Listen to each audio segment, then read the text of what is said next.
The federal health insurance marketplace reopened this week for a special enrollment period to ensure that Americans in need of insurance coverage during this coronavirus pandemic have access to health care. We know that you're going to have questions about it, which is why we're going to help you get answers today. I'm joined by Dr. Catherine Sevier, president of AARP North Carolina, Morgan Campbell from Alliance Insurance Services, and Laura Packard from GetAmericaCovered.org. Now, here's what you do to ask a question. You text that question. The number's on your screen, 336-379-5775. This is a text only, do not call, but we do want to be able to answer your questions. All right, as I stand here in front of my guests, the first thing I want to do is put up the timetable. The open enrollment deadline used to be December, but now it is May 15th of this year. So the entire enrollment period for the Affordable Care Act deadline goes from now all the way until May 15th. All right, Morgan, so kind of like talk about what this means. What are the options? So what this means is we now have a redo or an open enrollment 2.0, if you want to think of it that way. So if you missed open enrollment in November and December, now we have the opportunity to get you enrolled, change your plan if you need to change your plan. At any point, we can always update your income to make sure you're getting the correct tax credit. And, we can do all of this in the next 90 days. It actually started yesterday and we're running till May the 15th with it. All right, so there's 3 months here. All right, Laura, let's talk about what some of the legislation is and the provisions. Well, right now, Congress is looking at a COVID relief bill that includes some key provisions that might help you with health insurance. One of those provisions would give tax credits to anybody if they're paying more than 8.5% of their income right now on their policies. So right now, maybe you make a little bit too much money to get help, but if this bill goes through, then it would be open to everybody, as well as some incentives for struggling families that don't make that much money. And North Carolina is one of the states that hasn't expanded Medicaid yet. So hundreds of thousands of North Carolinians could benefit from free or affordable health insurance if the North Carolina state legislature takes advantage of this new bill of the incentives and passes that too. Okay, so today we are going to talk all about the ACA marketplace and how you get enrolled. We also are able to answer questions on Medicare, and that's where Dr. Catherine Sevier comes in. You know, one of the biggest questions we hear all the time is, do I really have to enroll in Medicare when I turn X amount of age? Yes. Explain yes. why. So age 65, as you approach your 65th birthday, 3 months before to 3 months after. So think of a total of 7 months where you need to sign up for Medicare.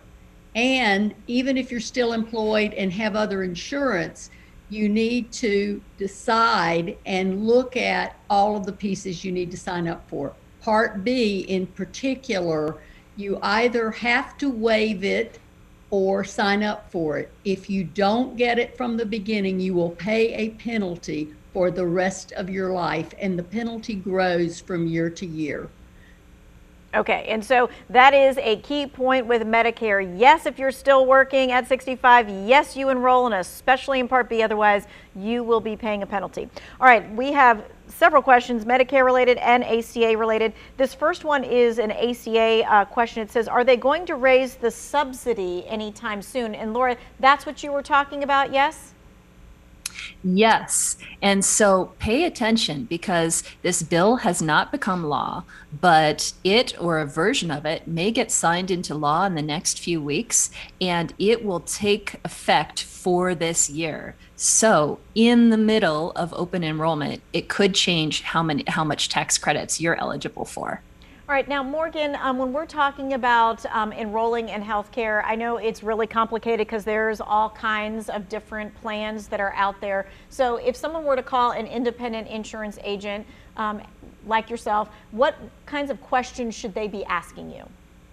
Well, we would want to first start off with, how many dependents do you have?